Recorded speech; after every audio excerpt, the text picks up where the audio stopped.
శ్రావణ శుక్రవారం అమ్మవారికి నైవేద్యంగా ఏ ప్రసాదం చేయాలా అని చెప్పేసి ఆలోచిస్తున్నారా? ఇలా ప్రసాదంగా పెట్టే ఈ పులిహారని ఇంట్లోనే ఈజీగా ఎలా చేయాలో నేను ఈ వీడియోలో చూపిస్తాను. పులిహార అనగానే చాలా మంది పెద్ద పెద్ద ప్రాసెస్ చెప్తూ ఉంటారు, కానీ బిగినర్స్ కోసం టెంపుల్ స్టైల్ పులిహారని ఎలా చేయాలో సింపుల్ గా నేను ఈ వీడియోలో చూపిస్తాను. ముందుగా దీనికోసం ఒక గిన్నె తీసుకొని అందులో చెంచా మెంతులు, అర చెంచా జీలకర్ర, అర చెంచా మిరియాలు, 4-5 ఎండుమిర్చిలు తీసుకొని దూరగా వేయించుకోండి. నిజం చెప్పాలంటే టెంపుల్ స్టైల్ పులిహార టేస్ట్ రావడానికి మనకి మసాలా చాలా ఉపయోగపడుతుంది. దీన్ని అస్సలకి స్కిప్ చేయొద్దు. ఇవి వేయించుకొని చల్లారిన తర్వాత మిక్సీ జార్ లో వేసుకొని మెత్తగా పౌడర్ లాగా పెట్టుకొని పక్కకు పెట్టుకోండి. పౌడర్ ని అన్నంలో కలుపుకోవడం వల్ల దాని టేస్ట్ మారిపోతుంది. పులిహార చేసుకోవడం కోసం ముందుగా ఒక ముకుడు పెట్టుకొని అందులో ఒక 2 పావుల నూనె పోసుకోవాలి. నేను చేసుకున్న చింతపండు పులుసు పులిహార కోసం 2 పావులు అయితే పడుతుంది. మీరు ఒకవేళ ఎక్కువ క్వాంటిటీలో చేసుకుంటే ఎక్కువ నూనెని తీసుకోవచ్చు. నూనె కొంచెం వేడెక్కిన తర్వాత అందులో 2 చెంచాల శనగపప్పు, అలాగే 2 చెంచాల గుండెపప్పు వేసుకున్నా. ఇవి ఎందుకు ముందుగా వేసుకోవాలంటే ఇవి వేగడానికి టైం పడుతుంది కాబట్టి వీటినైతే నేను ముందుగా వేసుకున్నా. ఇవి కొంచెం గోలిన తర్వాత ఇందులో ఒక పిరికెడు పల్లీలను కూడా వేసుకొని దూరగా వేయించుకోండి. చాలా మందికి తెలియక జీలకర్ర, ఆవాలు, కల్లేమాకు, ఎండుమిర్చి వేసిన తర్వాత గుండుపప్పు, శనగపప్పు, పల్లీలు వేస్తుంటారు, కానీ అలా అస్సలకే వేయకూడదు.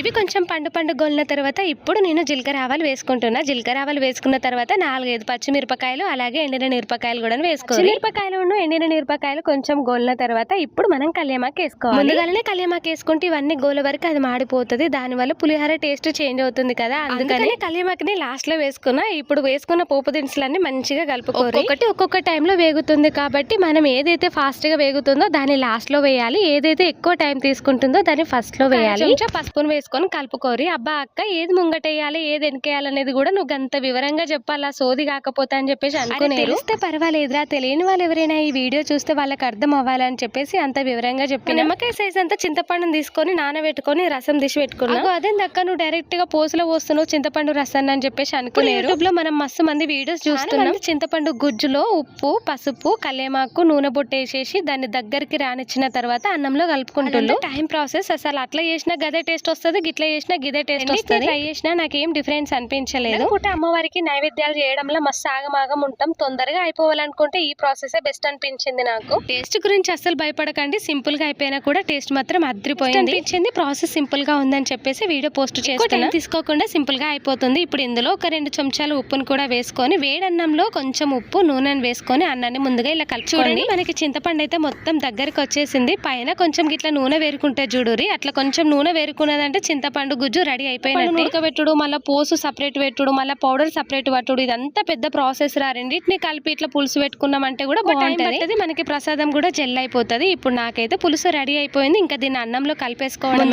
మనం అన్నానికి పసుపు నూనె కలిపి పెట్టాం కదా, ఇప్పుడు ఇందులో 2 చెంచాలంతా పులుసును పోసుకుంటాం. పులుసు అనేది అన్నంకి మొత్తం కలుపుకోవాలి. ఎంత మంచిగా కలుపుకుంటే అంత మంచిగా కలుస్తుంది. దానికి సరిపడా చూసి వేసుకోరు. చింతపండు పులుసు చూడుర్రి, నేను కలుపుతూ ఉంటే గుమ గుమ గుమ వస్తుంది వాసన, అంత మంచిగా ఉంది. దాన్ని తెలుసా అసలు టెంపుల్లో ఎట్లా చేస్తారు ప్రసాదం గంత టేస్ట్ వస్తుంది, ఇంట్లో చేస్తే ఎందుకు రాదు అని చెప్పి. రాదు అంటే ఇగో ఇది సీక్రెట్. ఈ ఒక్క పౌడర్ వల్లనే మొత్తం టేస్ట్ మారిపోతుంది. చేసుకునే చింతపండు పులిహార కంటే కూడా ది బెస్ట్ ఉంటుంది దీని టేస్ట్ అయితే. నేను కలుపుకున్న అన్నానికి 1 స్పూన్ పట్టింది. మీరు అందాదని చూసి వేసుకోరి. ఆగమాగం గుమ్మరించుకున్నారంటే ఆగమాగం అయిపోతుంది పులిహార. రసాన్ని చేసి పెట్టుకుందామంటే అమ్మవారికి నైవేద్యంగా పెట్టే పులిహారని అలా చేసుకోవద్దు అంటారు కదా, అలాంటప్పుడు ఇలా సింపుల్ గా నేను చెప్పిన ప్రాసెస్ లో చేశారంటే తిన్న వాళ్ళందరూ కూడా మెచ్చుకోకుండా అస్సలకే ఉండలేరు. అంత బాగుంటుంది, అంత సింపుల్ గా కూడా అయిపోతుంది. మరి మీకు నచ్చిందా? ఒక్కసారి నా వీడియోని లైక్ చేసి సబ్స్క్రైబ్ చేసుకోరు ప్లీజ్ ప్లీజ్ ప్లీజ్.